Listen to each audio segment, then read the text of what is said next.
¿Existe Dios? Esta pregunta es una de las más importantes que una persona puede plantearse. En última instancia, lo que vemos en la experiencia humana, la ciencia, la lógica y la historia nos lleva a una respuesta segura: sí, Dios existe. Muchas veces, esta pregunta se plantea como: ¿puedes demostrar que Dios existe? El problema es que, si bien la verdad en sí es absoluta, existen prácticamente 0 casos de prueba absoluta fuera de la lógica pura y las matemáticas. Por esa razón, los tribunales no exigen pruebas absolutas para llegar a un veredicto, más bien, buscan disipar la duda razonable y considerar lo que es más probable. Exigir una prueba de Dios que nunca nadie podría rechazar no es razonable. Encontrar hechos y aceptarlos son profundamente diferentes.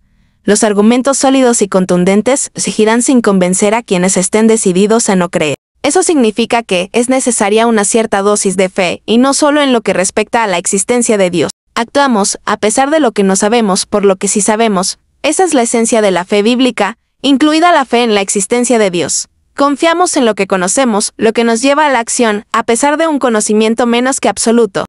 Se reconozca o no a Dios, la decisión implica fe. Creer en Dios no requiere una fe ciega, pero tampoco supera oposiciones malintencionadas.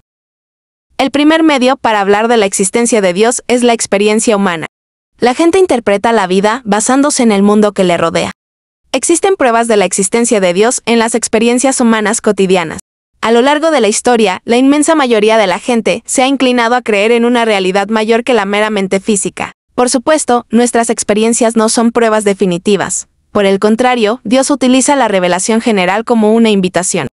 La lógica humana. 3 de las más poderosas sugerencias lógicas de la existencia de Dios son los argumentos cosmológico, teleológico y moral. El argumento cosmológico considera el principio de causa y efecto. Cada efecto es el resultado de una causa, y cada causa es el efecto de una causa anterior. Sin embargo, esa cadena de causas no puede continuar infinitamente en el pasado, pues de lo contrario, la cadena nunca se iniciaría.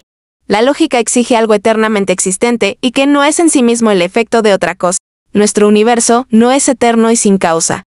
La lógica apunta a Dios, la medida no creada y eterna de todas las demás cosas, la primera causa de nuestra realidad.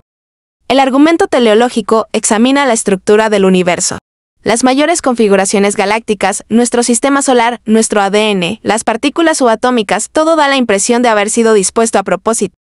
Nada en las partículas subatómicas o en las fuerzas indica que deban estar dispuestas como están. Sin embargo, si no fueran exactamente como son, la materia compleja y la vida serían imposibles. Docenas de constantes universales se coordinan con una precisión alucinante para hacer que la vida sea posible. La ciencia nunca ha explicado cómo surgió la vida a partir de la no vida. Mientras tanto, el ADN humano representa una estructura de codificación más allá de la capacidad de los mejores ingenieros humanos. El peso de estas pruebas favorece la idea de un diseñador inteligente, Dios, como explicación. El argumento moral apunta a conceptos como el bien y el mal, la ética, etc. Es notable que estas son discusiones de lo que debería ser, no simplemente lo que es. Los principios morales están desvinculados del razonamiento inmisericordia y egoísta que cabría esperar de una criatura evolucionada al azar para sobrevivir a cualquier precio. La esencia de la moral humana se mantiene constante a lo largo de la historia y en todas las culturas.